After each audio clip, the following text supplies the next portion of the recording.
batu. Namun sebagaimana yang telah kita jelaskan bahwa dalam beristinja selain air tidak terbatas penggunaannya hanya kepada batu saja. Namun batu atau benda-benda yang lain yang tidak terdapat larangannya di dalam syariat Allah Subhanahu wa taala, selain tulang, selain kotoran, maka batu atau yang menduduki kedudukannya, termasuk diantaranya seperti tisu atau yang semisalnya. Al-Imam Al-Bukhari rahimahullah ta'ala mengatakan al-istijmar, beristijmar dalam hitungan witra, dalam hitungan ganjil. Hal ini berdasarkan dalil yang akan beliau sebutkan dan telah beliau sebutkan sebelumnya, yang pernah kita bahas pada pertemuan yang lalu, bahwa Nabi sallallahu alaihi wasallam mengatakan, "Wa man istajmara falyutir." Barang siapa yang beristijmar, istinja dengan menggunakan batu, maka hendaknya dia menggunakannya dalam hitungan ganjil. Namun ganjil yang dimaksud di sini selain dari satu, sebab tidak diperbolehkan menggunakan kurang dari 3. Sebagaimana yang telah kita sebutkan pula dari hadis-hadis yang sahih, di antaranya hadis Salman Al-Farisi radhiyallahu taala anhu yang diriwayatkan oleh Imam Muslim, wa nahana Rasulullah sallallahu alaihi wasallam an nastanjiya bi aqalla min 3 ahjarin, bahwa Nabi sallallahu alaihi wasallam melarang kami beristinja dengan menggunakan kurang dari 3 batu. Maka tidak diperbolehkan menggunakan 1, demikian pula 2. Namun minimal dalam hitungan 3, kemudian seterusnya dalam hitungan ganjil, witra.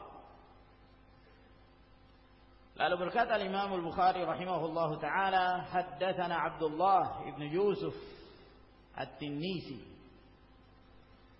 Abu Muhammad Al-Kala'i, dan beliau berasal dari Mesir. Dan Abdullah bin Yusuf At-Tinnisi ini termasuk di antara perawi yang paling terpercaya dalam meriwayatkan hadis-hadis Al-Imam Malik rahimahullah dalam kitabnya Al-Muwatta. Qala, beliau berkata, akhbarana Malikun, telah mengabarkan kepada kami Malik bin Anas Abu Abdullah, Imam Darul Hijrah, seorang imam di antara imam-imam yang 4 yang masyhur dari a'immatul madzahib. Beliau yang senantiasa menganjurkan kepada umat ini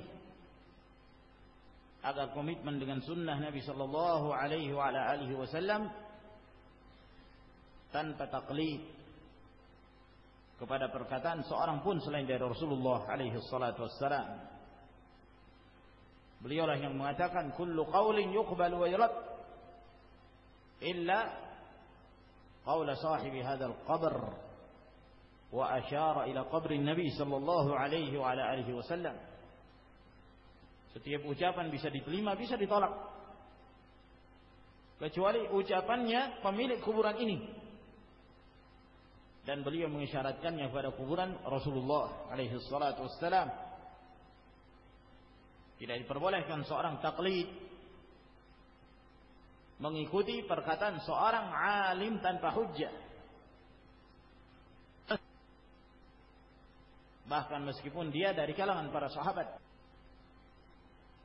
Tidak diperbolehkan seorang taklid kepada Abu Hanifah atau kepada Ahmad bin Hanbal atau Muhammad bin Idris Asy-Syafi'i atau kepada Malik bin Anas, Sufyan ats-Tsauri, Abdullah bin Mubarak, Al-Laits bin Sa'ad dan yang lainnya dari para a'immah, tidak diperbolehkan seorang fanatik pada ucapan salah seorang dari ulama as-salaf, apalagi kepada ulama al-khalaf, apalagi fanatik kepada seorang yang hanya berstatus sebagai kiai atau sebagai ustaz, ya, atau sebagai guru atau yang semisalnya.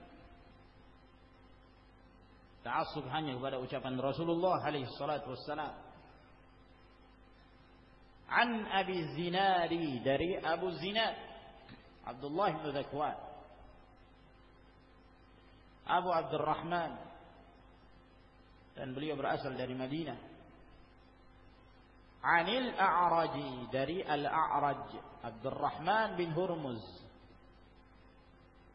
Beliau juga berasal dari Al-Madinatul Nabawiyah. An Abi Hurairah, dari Abu Hurairah radhiyallahu taala anhu, sahabat yang masyhur, yang paling banyak meriwayatkan hadis-hadis Nabi sallallahu alaihi wasallam. Riwayat Abu Zinad Al-A'raj, dari Al-A'raj, dari Abu Hurairah, ini termasuk di antara sanad yang paling sahih yang disebutkan oleh para ulama. Abu Zinad meriwayatkan hadis dari Al-A'raj, dari Abu Hurairah radhiyallahu ta'ala anhu,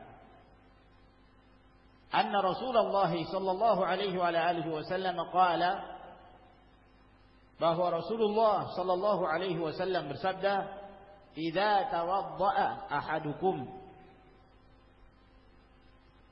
apabila salah seorang kalian berwudu,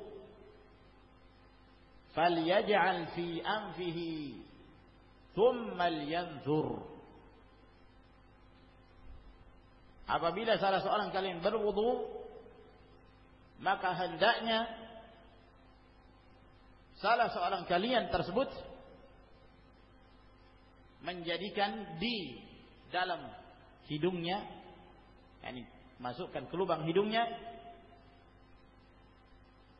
air, maksudnya fi anfihi. Oleh karena itu dalam riwayat yang lain, falyaj'al fi anfihi ma'an, hendaknya dia memasukkan ke dalam hidungnya air. Tsummal yanzur, kemudian dia beristinthar. Apa maksudnya istinthar? Mengeluarkannya. Ketika dimasukkan namanya apa? Istinsyaq. Dan kedua-duanya telah datang perintah dari Nabi sallallahu alaihi wasallam, man tawadda'a falyastanshir bimin kharaihi minal ma'. Barang siapa yang berwudu, maka hendaklah dia beristinsyaq, dia masukkan ke dalam lubang hidungnya air. Tsummal yanzur, kemudian dia beristinthar, mengeluarkannya. Dan ini perintah, dan telah kita sebutkan sebelumnya bahwa dalil ini dijadikan hujjah oleh sebagian para ulama yang menjelaskan bahwa memasukkan air ke dalam hidung ketika berwudu hukumnya wajib, berdasarkan perintah dari Nabi sallallahu alaihi wasallam. Dan ini telah kita jelaskan pada pertemuan sebelumnya. Nah, maka ini perintah, setiap kali berwudu diperintahkan untuk beristinthar, istinsyaq dan istinthar. Namun lebih terkhusus lagi dan lebih ditegaskan lagi wajibnya ketika seorang bangun dari tidurnya. Rasul sallallahu alaihi wasallam lebih menegaskan lagi perintah itu. idza istayqadha ahadukum min naumihi falyantathir thalathan fa inna asyaitana yabitu ala khayshumi. Apabila salah seorang kalian bangun dari tidurnya, maka hendaklah dia intithar. Yang zahir yang dimaksud di sini pada saat berwudu, dia beristinthar, dia masukkan air ke dalam hidungnya 3 kali. Mengapa demikian? Fa inna syaitan yabitu ala khayshum. Karena syaitan itu bermalam di khayshumnya, lubang hidungnya. Maka di sini Rasulullah alaihi salatu wassalam menyebutkan illah, alasannya mengapa seorang diperintahkan istinthar ketika bangun dari tidur. Lebih diperintahkan, lebih ditegaskan lagi.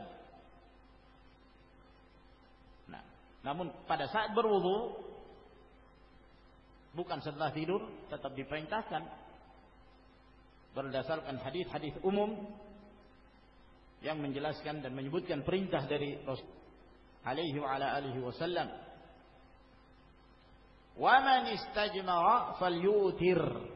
Dan barang siapa yang beristijmar, istinja dengan menggunakan batu, maka hendaklah dia beristinja dalam hitungan ganjil. Falyutir, berwitir, yakni berganjil pada saat istinja. Wa idza istayqadha ahadukum min naumihi falyaghsil yadahu. Dan apabila salah seorang kalian bangun dari tidurnya, maka hendaknya dia membasuh tangannya qabla ay yudkhilaha fi wudu'ihi. Apabila salah seorang kalian bangun dari tidurnya, maka hendaknya dia membasuh tangannya sebelum dia memasukkannya ke tempat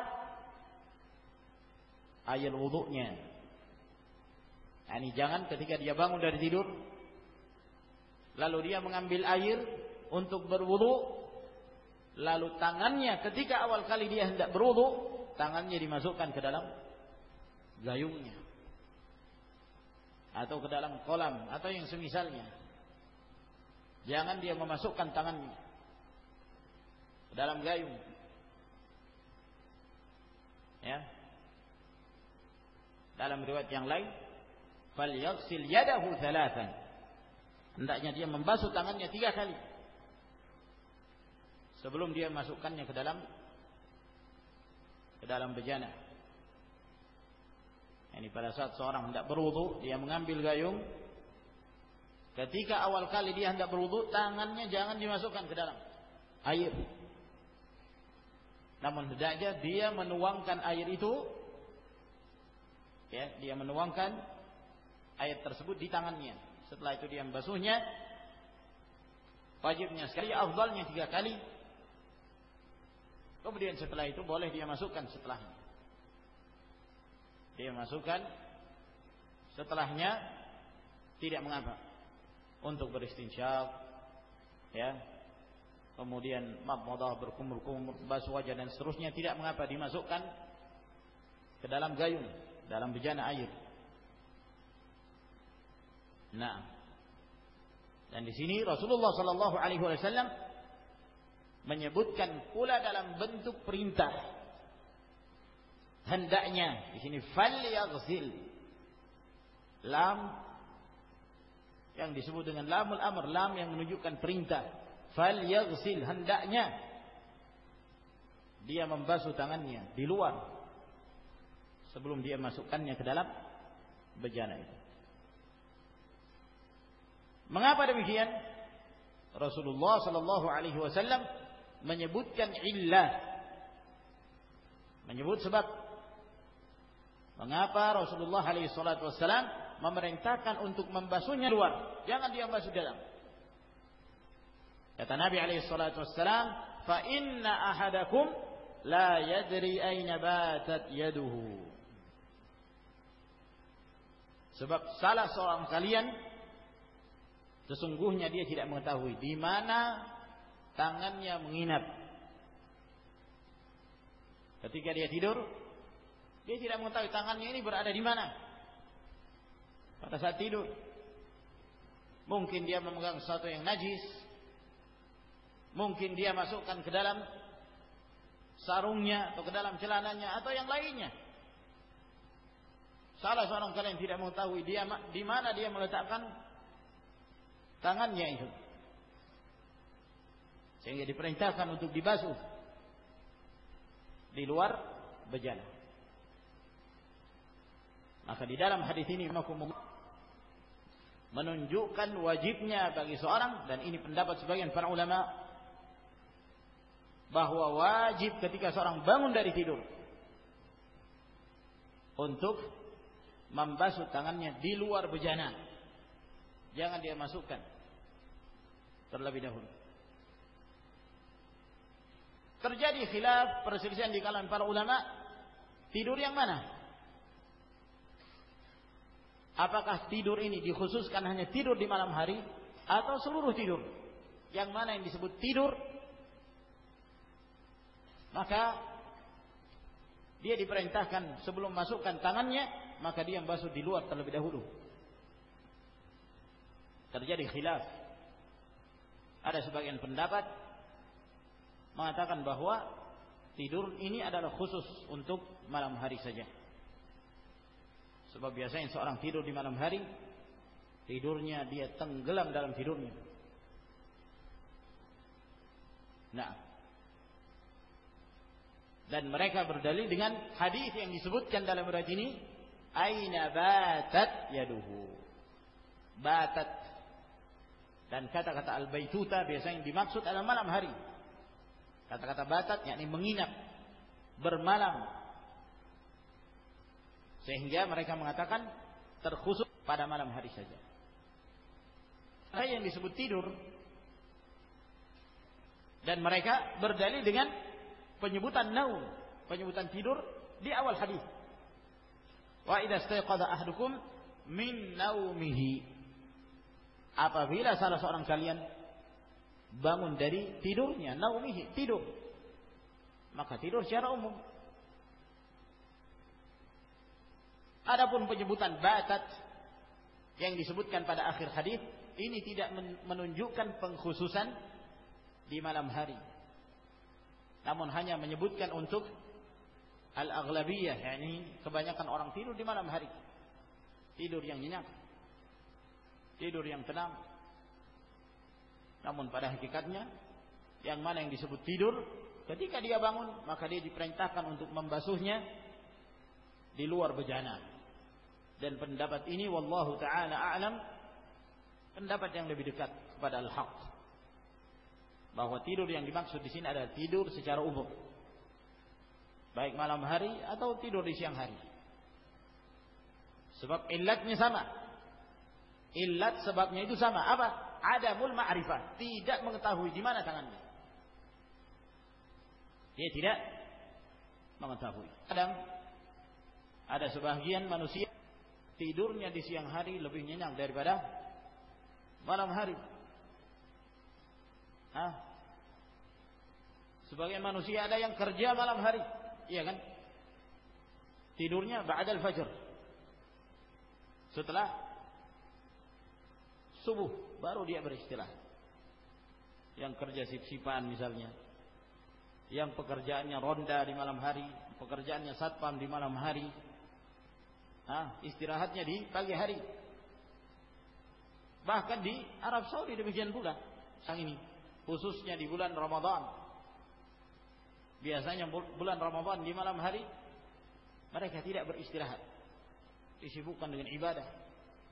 Lebih terkhusus lagi pada 10 hari terakhir. Tapi ba'dal fajr, setelah subuh, tidurnya sampai Masya Allah. Ada yang sampai azan zuhur baru bangun. Ada yang kebablasan sampai asar. Nah, mereka yang kebablasan ini pun ya pada ikannya keliru, merupakan kesalahan. Memudah-mudahkan menjamak. Ada yang jamak takdim, ada yang jamak takhir. Di jamak takhir di waktu asar baru bangun, baru dia menjamak antara salat zuhur dan salat al-asr. Nah, tidak sepantasnya demikian. Nah, sehingga ketika dia bangun di waktu asar, sudah tinggal mendekati maghrib, siap-siap, tinggal ngatur sufrah, biasanya untuk makan sufrah, kemudian siap-siap untuk buka puasa, takjil, hingga seharian itu enggak terasa. Nah, kalau dihukumnya hanya malam hari saja, gimana tidurnya mereka ini di siang hari, pengganti malam? Sehingga wallahu taala alam, yang zahir yang dimaksud di sini adalah secara umum tidur yang mana saja. Tidur malam hari, tidur siang hari, yang mana yang namanya tidur, dia tidur nyenyak, maka dia terkena hadis ini. Pada saat dia hendak berwudu, maka jangan dia memasukkan tangannya ke dalam bejana sebelum dia membasuhnya. Sebelum dia membasuhnya. Nah, apabila seorang tidak bangun dari tidurnya, disunnahkan bagi dia untuk membasuh di luar bejana pada awal kali berwudu. Namun ketika dia bangun dari tidurnya, maka wajib hukumnya tidak diperbolehkan bagi dia untuk masukkan tangannya ke dalam bejana sampai dia membasuhnya. Yang afdal basuhnya 3 kali. Nah, mengapa Rasulullah sallallahu alaihi wasallam memerintahkan umatnya untuk membasuh tangannya sebelum dia masukkannya ke dalam bejana? Terjadi perselisihan pula di kalangan para ulama. Sebab mengapa dilarang? Ada yang mengatakan bahwa Rasulullah sallallahu alaihi wasallam melarang memasukkan tangan ke dalam bejana sebelum dia membasuhnya. Ini adalah perintah ta'abbudi. Perintah ta'abbudi maksudnya perintah ibadah yang kita tidak mengetahui sebabnya. Yang kita tidak mengetahui sebabnya, Rasulullah perintahkan maka kita melakukan. Sama halnya seperti mencium hajar aswad. Mengapa kita diperintahkan mencium hajar aswad? Jangan sampai ada yang mengatakan untuk memuluskan bibir, untuk membaguskan wajah misalnya. Tidak ada, Rasulullah sallallahu alaihi wasallam tidak menyebutkan illat. Para sahabat melihat Nabi alaihi salatu wassalam mencium hajar aswad, maka mereka menciumnya. Kata Umar bin Al-Khattab, "Falaula anni ra'aitu Rasulullah alaihi salatu wassalam yuqabbiluka ma qabbaltu." Kalau bukan karena aku melihat Nabi sallallahu alaihi wasallam mencium kamu, saya tidak akan mencium kamu. Tapi karena mereka melihat Rasulullah alaihi salatu wassalam menciumnya, maka para sahabat mencium. Nah, kenapa dianjurkan untuk mencium? Ibadah. Itulah ibadah namanya. Kita tidak mau tahu illatnya, sebabnya. Nah, jangan sampai nanti ada ahli kesehatan mengatakan, kalau bersedekap di dada itu ada aliran tertentu kemudian masuk ke dada dapat menyebabkan kesehatan misalnya. Oh, tidak sama sekali. Nabi alaihi salatu wassalam memerintahkan itu ta'abbudi, ibadah. Jadi ini yang dimaksud ta'abbudi, bahwa kita melakukan sesuatu semata-mata karena itu adalah ibadah. Tidak ada sebab tertentu. Nah, ada hikmahnya tapi kita tidak mengetahui. Nah, ma'asyiral muslimin rahimakumullah, begitu pula sebagian para ulama dalam menyikapi hadis ini. Kata mereka, Nabi sallallahu alaihi wasallam memerintahkan seorang untuk membasuh tangannya sebelum dia masukkan ke dalam bejana karena ibadah. Bukan karena tangan itu najis. Bukan. Ini pendapat yang lain. Satu pendapat dari para ulama. Namun pendapat ini pada hakikatnya ada kelemahannya. Mengapa? Sebab Rasulullah sallallahu alaihi wasallam dalam hadis ini menyebutkan illah. Pada akhir hadis beliau menyebutkan sebab mengapa diperintahkan untuk membasuh tangan di luar bejana. Beliau kan sebutkan, Fa inna ahadakum la yadri aina batat yaduhu. Salah seorang kalian itu ketika dia bangun dari tidurnya, dia tidak mengetahui di mana tangannya itu berada. Di mana tangannya itu menginap. Nah, apakah dia menggerayang atau dia berada di suatu tempat, dia tidak tahu. Oleh karena itu diperintahkan. Berarti kan di sini ada illatnya. Fa inna. Fa di dalam hadis ini adalah fa litta'lil, untuk menyebutkan sebab. Karena salah seorang kalian tidak mengetahui di mana tangannya berada. Jadi illatnya ada. Oleh karena itu pendapat ini pada hakikatnya terdapat kelemahan. Nah, pendapat yang kedua mengatakan bahwa Rasulullah SAW memerintahkan untuk membasuh kedua tangan di luar bejana sebelum dia memasukkannya, karena ada sebab, ada illatnya. Nah, illat ini pun berselisih para ulama. Illat ini pun berselisih para ulama. Illat di sini adalah illatun hissi, sebab hissi. Yang dimaksud sebab hissi, sesuatu yang bisa berpengaruh dari tangan tersebut. Nah, akhirnya dari pemahaman ini mereka mengatakan bahwa air tersebut dapat menjadi najis disebabkan karena tangan ketika dimasukkan ke dalam air sebelum dia membasuhnya di luar bejana, ya, dia langsung masukkan ke dalam gayungnya, kata mereka air itu menjadi najis. Air tersebut menjadi najis karena tangan itu ketika dia baru bangun tangannya menjadi najis. Ini pendapat sebagian para ulama. Akan tetapi pendapat ini pun pada hakikatnya ada kelemahannya. Dari mana kita menghukumi tangan kita najis? Kita enggak melihat apapun. Iya kan? Kita tidak mengetahui ada najis di tangan kita. Bangun dari tidur, Masya Allah bersih. Iya kan? Dan asal hukumnya, asal hukum sesuatu itu adalah suci sampai ada kuat dia najis. Tidak diperbolehkan kita menghukumi sesuatu itu najis sampai ada dalil yang menunjukkan najisnya. Kita bangun dari tidur, mengetahui tangan kita bersih, tidak ada masalah. Dicium juga, Masya Allah, masih ada bau harumnya. Ya, sebab sebelum tidur mungkin dia pakai parfum, bangun dari tidur masih harum.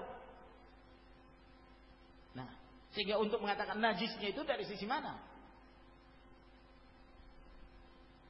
Paham ya? Nah ini ma'asyiral muslimin rahimakumullah.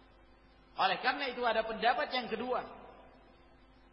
Pendapat yang kedua ini mengatakan bahwa illat yang disebutkan oleh Nabi sallallahu alaihi wasallam adalah illatun ma'nawiyyah. Sebab, tapi sebabnya makna. Maknawi yang tidak diketahui secara zahir. Tidak diketahui secara zahir, tapi secara maknawi. Ya. Mungkin memudaratkan. Ya, mungkin ada hal-hal tertentu yang wallahu taala alam.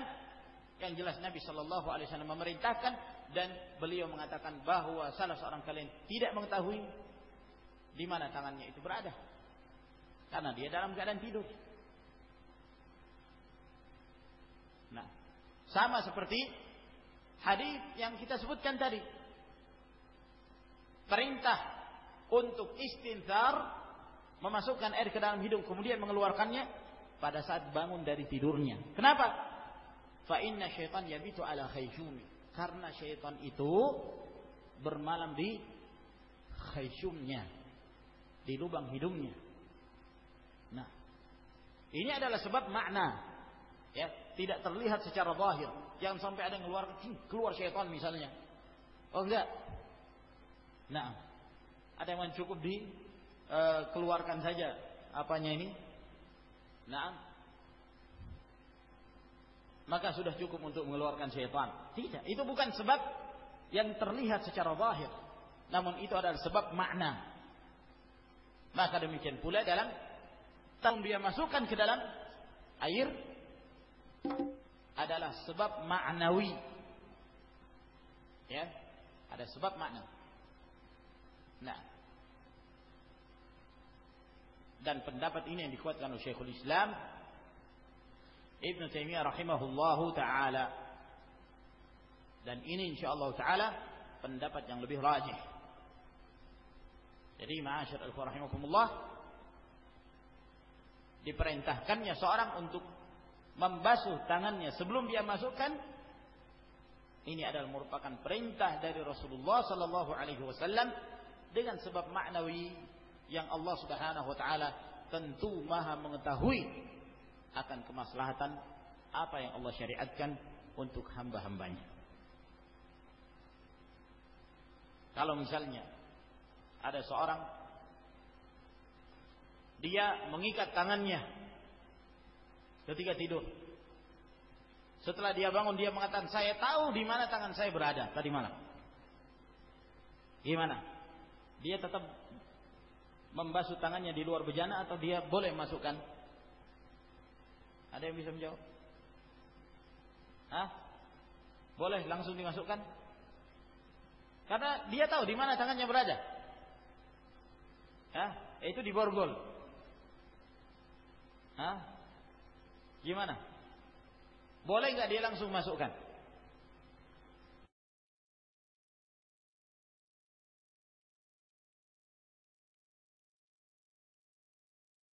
Ila al-marafiqi wamsahu bi ru'usikum wa arjulakum ila al-ka'bayn.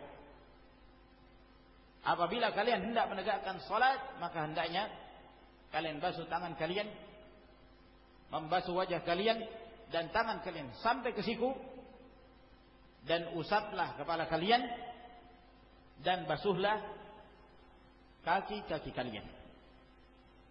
Maka yang diperintahkan oleh Allah Subhanahu wa taala adalah membasuh, dan itu wajib, dan bahkan itu rukun.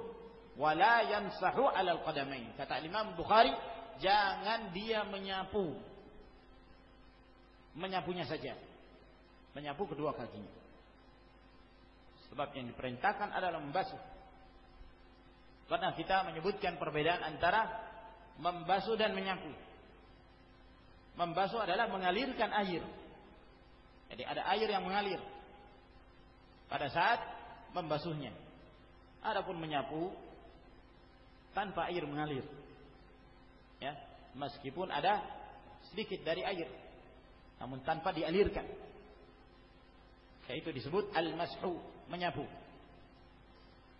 Berkata Imam Al-Bukhari rahimahullahu taala, haddatsana Musa, telah memberitakan kepada kami Musa, beliau adalah Musa Al-Minqari Abu Salamah rahimahullahu taala, qala haddatsana Abu Awanah Al-Waddah bin Abdullah Al-Yashkuri an Abi Bishr, dari Abu Bishr Ja'far bin Abi Wahsyiyah Iyas, nama ayahnya Iyas. Beliau juga Al-Yashkuri dari Wasit. An Yusuf ibn Mahak, dari Yusuf bin Mahak Al-Farisi. Beliau berasal dari Makkah. An Abdullah bin Amr, dari Abdullah bin Amr bin Al-As Al-Quraisy As-Sahmi Abu Muhammad. Beliau termasuk di antara sahabat yang banyak meriwayatkan hadis. Bahkan banyaknya hadis yang beliau riwayatkan itu diakui oleh sahabat yang juga paling banyak meriwayatkan hadis, yaitu Abu Hurairah radhiyallahu anhu. Hal ini disebabkan karena Abdullah bin Amr bin Al-As sangat rajin menulis. Apa yang beliau dengarkan dari Nabi sallallahu alaihi wasallam, beliau tulis di tengah-tengah umat yang mayoritasnya mereka itu tidak pandai menulis dan membaca. Kata Nabi alaihi salatu wasallam, "Inna ummatun ummiyah la naktub wa la nahsib." Kami ini umat ummi, kami tidak bisa menulis, kami tidak bisa menghitung. Apabila Nabi sallallahu alaihi wasallam menghitung, beliau menghitung berdasarkan wahyu. Wa ma yantiqu 'anil hawa illa wahyun yuha. Namun Abdullah bin Amr bin Al-As pandai menulis ketika itu. Kata Abu Hurairah radhiyallahu anhu, "Ma kana ahadun aktsara minni haditsan an Rasulillah sallallahu alaihi wa alihi wasallam illa ma kana min Abdullah bin Amr fa innahu kana yaktub wa la aktub." Tidak seorang pun yang paling banyak meriwayatkan hadis dari Nabi sallallahu alaihi wasallam dariku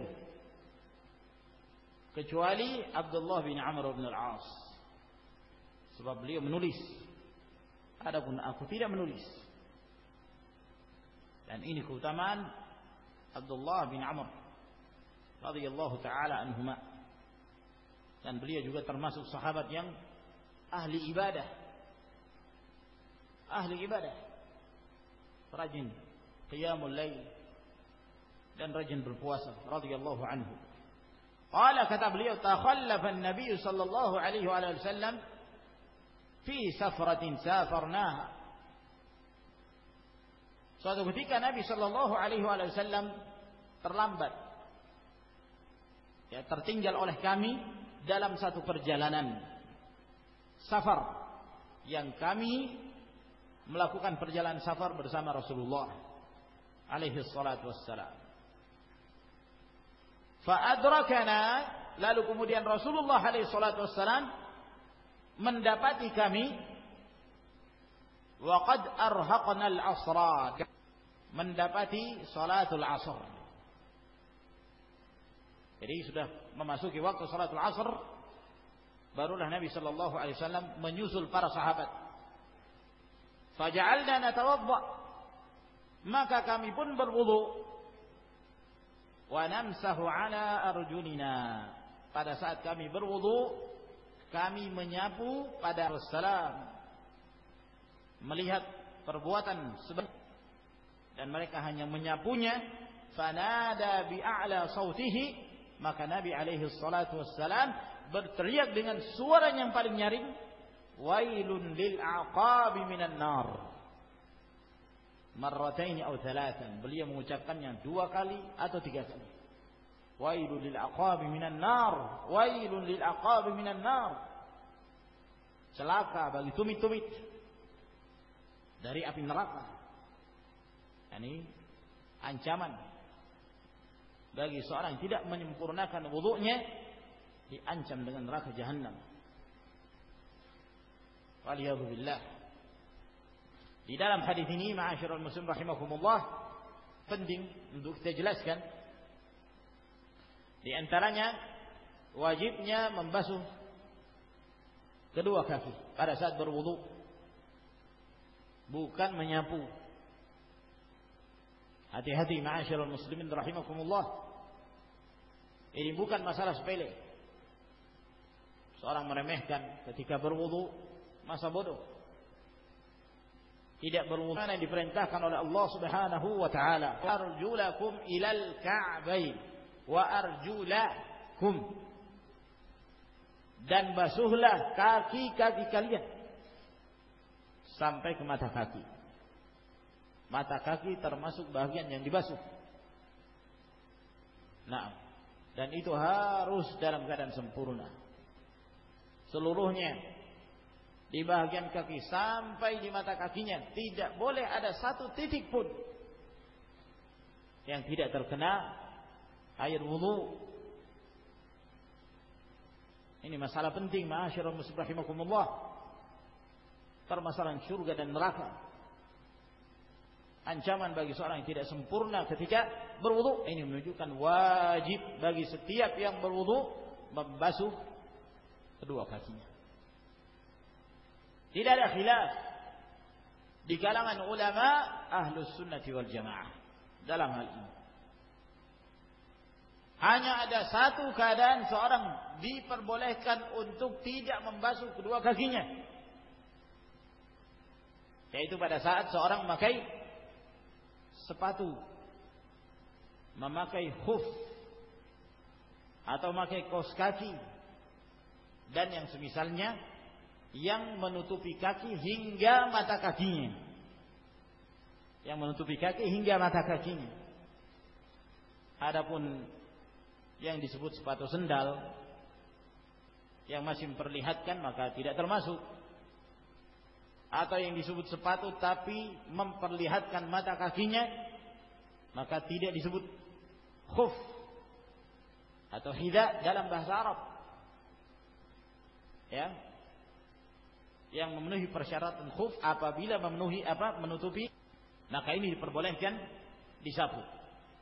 Sepakat para ulama Ahlus Sunnah dalam masalah ini.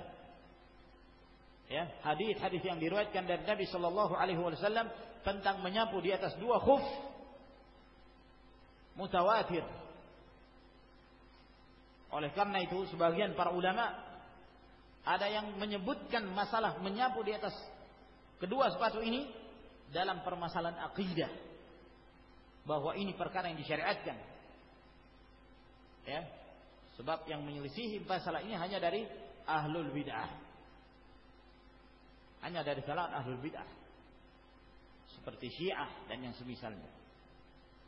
Adapun ketika seorang membuka kakinya, ya, membuka sepatu sehingga terlihat kakinya, maka dia harus membasuhnya. Dan yang menyelisihi hal ini juga dari kalangan ahlul bid'ah, Syiah, Rafidhah. Apa kata mereka? Yang wajib ketika berwudu kan membasuh. Coba. Hadis yang demikian sahih mereka tinggalkan. Nah, kalau lihat ada orang berwudu kakinya tidak dibasuh, atau yang berpemikiran dengan pemikirannya, atau yang sepemahaman dengan pemahaman sesatnya. Dengan jelas Allah Subhanahu wa taala dengan arjula yang dimansub arjulakum, basuh kaki-kaki kalian. Anehnya kaum Syiah ini mereka tidak membolehkan membasuh kaki. Pertama. Keanehan yang kedua, mereka mewajibkan menyapu kaki ketika berwudu. Keanehan yang ketiga, mereka tidak membolehkan menyapu di atas sepatu. Ya. Jadi kalau menyapu harus di atas kakinya. Coba, dia tinggalkan syariat Allah Subhanahu wa taala dengan pemahaman sesatnya. Meninggalkan riwayat-riwayat yang mutawatir yang datang dari Rasulullah sallallahu alaihi wa ala alihi wasallam.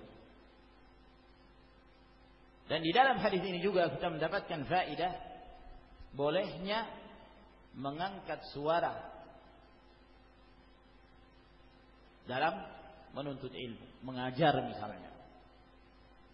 Kalau memang dibutuhkan. Lihat Rasulullah sallallahu alaihi wasallam sampai berteriak dengan suaranya yang paling nyaring, fanada bi'ala sauti. Menunjukkan bolehnya seorang ketika mengajar suaranya diangkat, teriak. Jika dibutuhkan boleh. Yang demikian tidak terlarang. Dan di antara faedah hadis ini juga menunjukkan bahwa seorang boleh menggunakan mikrofon. Nah, menyelisihi pendapat sebagian mereka, ya, yang terlalu kaku dalam memahami nas yang ada. Nah, ada sebagian memahami bahwa sudah enggak boleh, harus mengikuti salaf. Salaf enggak pakai mikrofon, maka kita kan salafi nisbat kepada salaf. salaf nggak pakai mikrofon, kita pun tidak pakai mikrofon. Katanya begitu. Nah, ini pemahaman batil, pemahaman keliru. Nah, ya, kita menyikapi hal-hal yang baru muncul, mustajaddatud dahr, dengan sikap syara', khususnya dalam permasalahan-permasalahan kontemporer.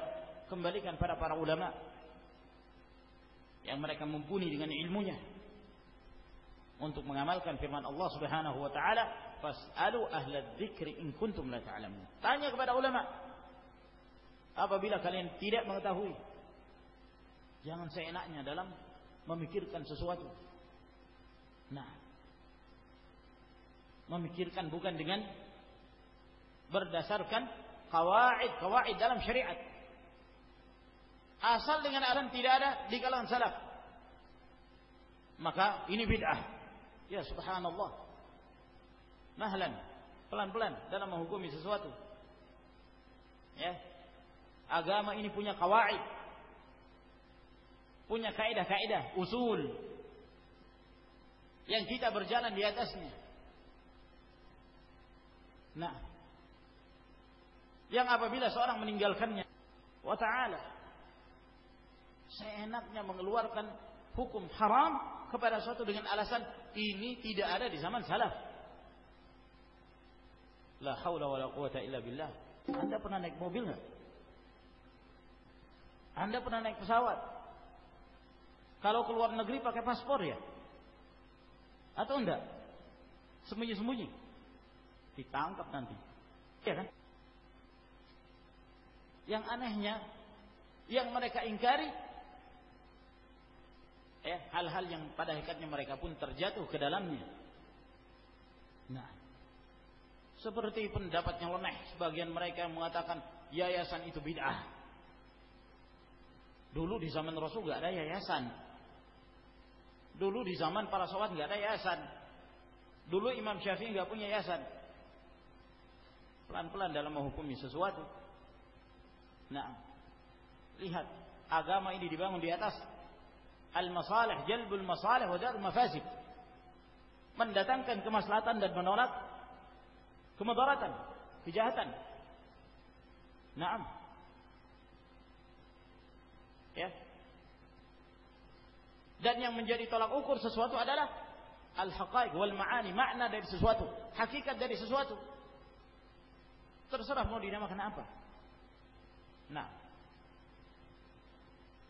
terlebih dalam masalah-masalah yang baru, ma'asyiral ikhwah rahimakumullah, yang baru muncul, ya, maka ini harus dikembalikan pada para ulama. Jangan seenaknya mengatakan ini tidak ada di zaman salaf, maka itu bid'ah.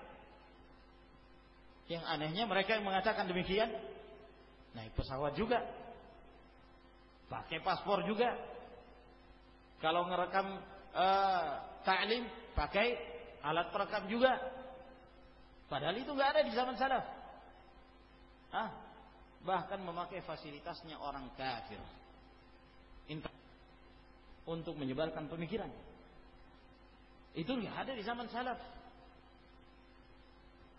Ayyuhal ikhwat billah, ya, kebodohan, ta'assub, fanatik yang menyebabkan seorang sudah buta dan tuli, tidak lagi melihat kebenaran yang ada. Hubbuka syai' yu'mi wa yusim. Cintanya kamu kepada sesuatu membuat kamu buta dan tuli. Ma'asyar ikhwah rahimakumullah, Syekh Al-Albani rahimahullah, sampai beliau ditanya, ya, gimana hukumnya seorang mendirikan yayasan begini dan seterusnya, disebutkan, ya, amalan-amalannya. Kata beliau, ya, yayasan, muassasah dan yang semisalnya atau jami'iyah, terserah mau dinamakan apa, ya, selama tidak menyelisihi Alkitab was Sunnah dan di sana tidak ada unsur-unsur fanatik, ta'assub, hizbiyah, maka tidak ada alasan untuk mengingkarinya. Tidaklah masalah tersebut kecuali seperti, sambil beliau mengisyaratkan pada alat perekam, musajjilin. Sama hukumnya. Nah, selama dimanfaatkan dalam hal-hal yang sifatnya maslahat, ya, merekam ta'lim, mendengarkan ceramah, murattal atau yang lain sebagainya, maka tidak ada alasan untuk mengingkarinya. Nah, ini ma'asyar ikhwah rahimakumullah. Demikian pula mukabbirus saut, pembesar suara, disyariatkan. Pada saat ta'lim, kadang-kadang orang banyak. Kalau dulu di zaman salaf tidak ada mukabbirus saut, memang enggak ada ahlinya. Iya kan? Belum diketahui dulunya. Sehingga pada saat seorang guru menyampaikan hadis, itu sampai ada yang istilahnya jahwariyus saut, dia melanjutkan suara dari syekh ini yang menyampaikan hadis. Haddatsana fulan. Jadi syekhnya ini sudah berteriak. Ya. Tapi disebabkan karena orang yang demikian banyak yang hadir di majelis itu, butuh ada penyampai suara di tengah majelis misalnya. Dia melanjutkan ke belakang. Haddatsana fulan. Terus yang di belakang lagi. Kadang sampai 2 sampai 3. Saking banyaknya orang. Nah, untuk meriwayatkan hadis Nabi sallallahu alaihi wasallam. Kalau sekarang subhanallah dengan suara kecil saja sudah nyampai, ya, ke tempat yang paling jauh. Alhamdulillah. Ini nikmat Allah Subhanahu wa taala. Seorang memandangkan azan, Masya Allah. Kata Nabi sallallahu alaihi wasallam, la yasma'u mada sautil muadzin insun wala jinnun wala syai'un illa syahida lahu yaumil qiyamah. Tidaklah seorang mendengarkan lantunan azan, suara orang memandangkan azan, apakah dia manusia, jin atau benda-benda, melainkan semuanya akan menjadi saksi untuknya pada hari kiamat. Subhanallah, bayangkan seorang memandangkan azan dengan mikrofon sampai didengarkan oleh orang-orang demikian jauh. Nikmat Allah Subhanahu wa taala. Semua menjadi saksi. Rahimakumullah, yang kita jelaskan pada hari ini semoga memberi manfaat. Wa akhiru da'wana alhamdulillahirabbil alamin. Wassalamualaikum warahmatullahi wabarakatuh.